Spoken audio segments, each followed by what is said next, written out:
EventFinda, my name's Aaron George Hana. The reason why I'm taking on this challenge is I'm immune to taking on difficult tasks, hungry, determined, and yeah, just keen to grow. Yeah, so my name's Richardson. Just decided to do this just to push myself a bit and have goals to work towards. My opponent, Simon, I work with him.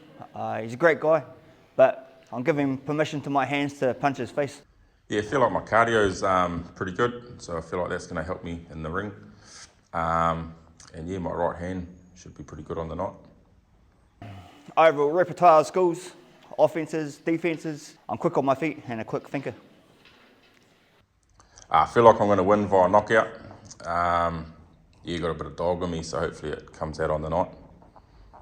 I'm highly determined to win. It's going to be a multiple flurry of punches coming his way. Looking forward just to see him hit the canvas. Let's go.